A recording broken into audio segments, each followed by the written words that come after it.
Hi everyone, and welcome back to the course. This section is going to be focused on how to create data visualizations inside of Microsoft Excel.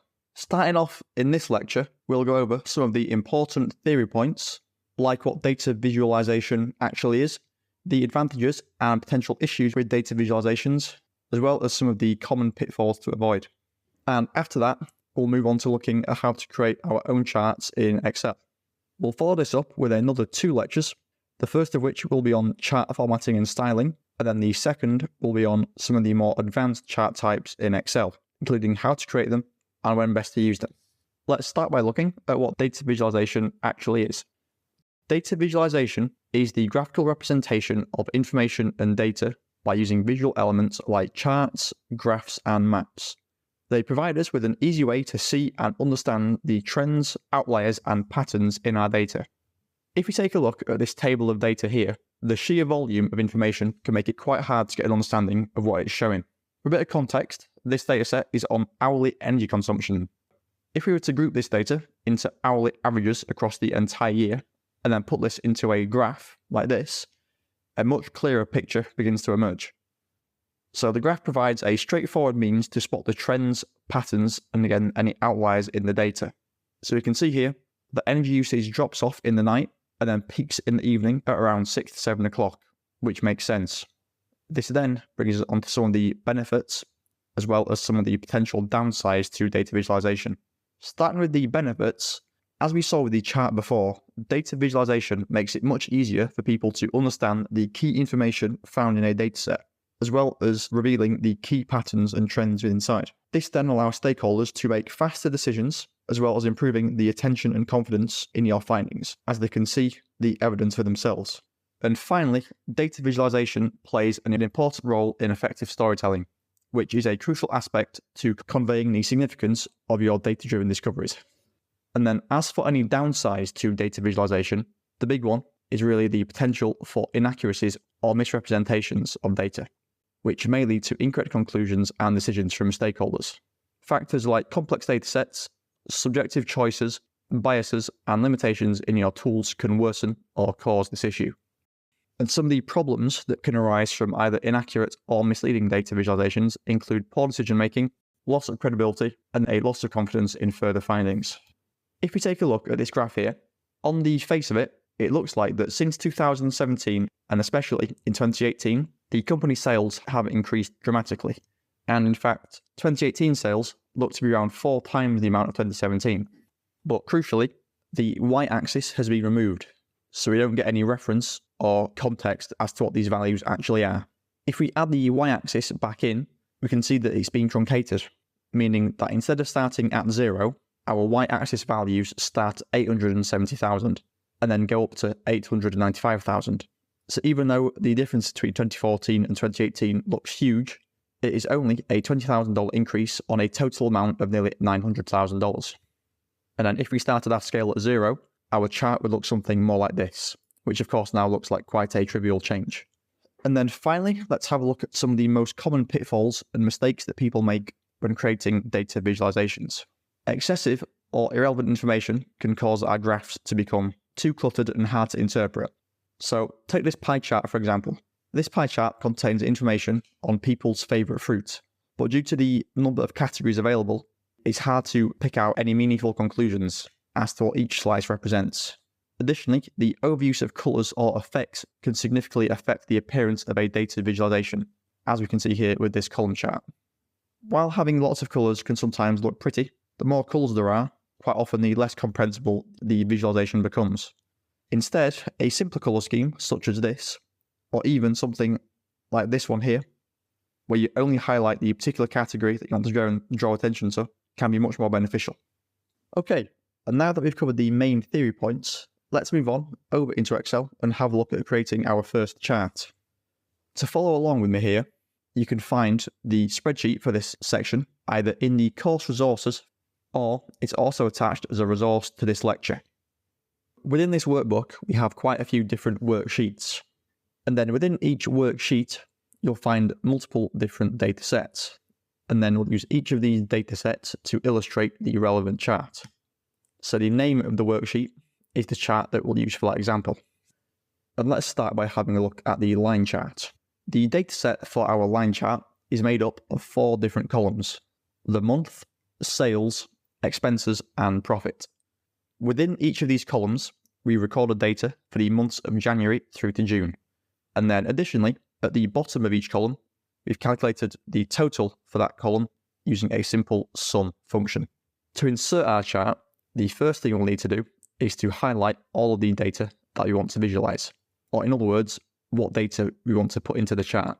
So I'll select all of our data here, including the column headings, and then all the data for each of our months. Notice here that I haven't included the total from the very bottom of our dataset. And that's because when creating charts, we typically exclude any total columns or rows we might have. And we'll have a look at why that is shortly. With all of our data selected, we'll go up to our Insert tab, and then on our ribbon, we have the Charts group. Within this group, we have the Recommended Charts button, and with this option, Excel will look at the data we've selected and try to select the best chart type for us automatically. Off to the right of this, we can find a list of the other different types of charts. So if you have a particular type of chart in mind, then you can find it from over here. Let's have a look at what type of chart Excel has recommended we use. So we'll go into our Recommended Chart button, and then within here, on the left, we can see a list of the charts that Excel has recommended that we could use for our selected data. To help us see what each of these charts look like, off to the right, Excel provides us with a preview of what our chart would look like. Back over on the left, we can scroll down this list and see the other charts that Excel has recommended. Sometimes the recommendations aren't always fully correct. So for instance here, the 100% stat column chart, the bubble, funnel, and Pareto charts wouldn't work as well as, say, maybe a line chart or a column chart. So we'll just ignore these bottom 4. Also at the top here, you have an option to see all the different charts available. And then within this tab, we get a list of all the different types of charts that Excel has to offer. The top 4 options, so column, line, pie, and bar charts, will probably be your most commonly used types. But towards the bottom, we also have some more specialized types of charts that we'll have a look at later on in this section. Within each chart type, we also have different variations. So for instance, here in our line chart, we have the line, stacked line, 100% stacked line, line with markers, and so on. For our first example, we'll just use a line chart. So we can go ahead here and select the regular line chart, or alternatively, we could have selected this from the Recommended Charts tab too. Line charts are very good at showing trends and changes in data over time, like we have here with data for each month. So let's go ahead and click OK. And now we have a line chart here, which is showing us our sales, expenses, and profit for each of our months. And on the legend here, we can see that we have our sales from the blue line, our expenses in orange, and then our profit in grey. We can see that they've all been gradually increasing throughout the year. If we click on the chart, we'll see that our data over here on the left is selected. And this is an easy way to see what data a particular chart is using. If we go down to the bottom of our selection, we can use the little square box to change the selected data that the chart is using.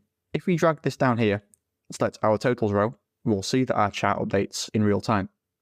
And now the issue with using the totals row within our charts may become apparent. As we can see here, at the end of our chart, we now have a large spike for our total.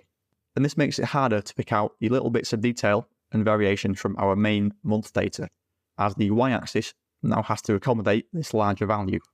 So let's go back to our data and just deselect this so that we can get our chart back to how it was before. Let's now move on to our next worksheet and have a look at the column chart. For the column chart, we just have a very simple data set that contains information on the sales amounts for a few different stationery products. Let's select all of our data, again with Ctrl+A, and then we'll go to Insert and then select the Recommended Charts button. But this time, rather than selecting a line chart, we'll select the clustered column chart. Column charts are great to use when comparing and visualizing differences in data between different categories. So in our case, our different categories are the different items. Column charts are best used with a smaller number of categories, as if you have too many, the chart can quickly become very cluttered. As an alternative to the column chart, we also have the bar chart, and these two are very similar to each other, but with the main difference that with the column chart, our values are displayed vertically, with the columns rising upwards, and then bar charts display the data horizontally. And let's now have a look at how to convert our column chart into a bar chart, so removing the need to create an entirely new chart unnecessarily. All we need to do is, with our chart selected, right-click and hit on Change Chart Type. Alternatively, with our chart selected, we'll get a tab for the chart design, and then within here, we get the same button to change the chart type. So it's really your own personal preference as to which way you use, but I personally prefer to right-click the actual chart as I find it to be faster and easier. This option will then open the same window that we saw when we created our chart, and then within here, we just get to choose what chart we want to change it to. So I'll go to the bar section, and then select the clustered bar chart. Okay, brilliant. So this is a quick way of changing the type of a chart and saves having to create it from scratch. And I'll quickly show you a shortcut to help you create a chart very quickly. So let's select our data again, but this time, instead of going up to the Insert ribbon and selecting our type of chart, all we need to do is press Alt plus F1. And this is the shortcut to create a new chart. And by default, Excel will create a clustered column chart, but this is an option that we can change. Let's select our chart and right-click and go ahead to change the chart type. And let's say that by default, we want to create a line chart. So we'll go into our line section, and then here we can right-click on the line chart and hit Set as the default. Let's delete what we just made, and then use our shortcut again. And this time, as you can see, it'll create a line chart. As an alternative to Alt and F1, we can also press F11. And F11 is another shortcut to create a chart for us, but this time it'll create it in an entirely new worksheet where it takes up the full size. Let's now move on to the next type of chart, which is the scatter plot. Scatter plots are great for when you want to visualize the relationship between two variables, and they're particularly good at helping you to identify clusters of data as well as any correlations or trends. In our scatterplot worksheet, we have information relating to the amount of rain and the number of umbrellas sold for a given day. Let's select all of the data and then go back into our Insert tab and click on the Recommended Charts option. And this time, we'll go for a scatterplot.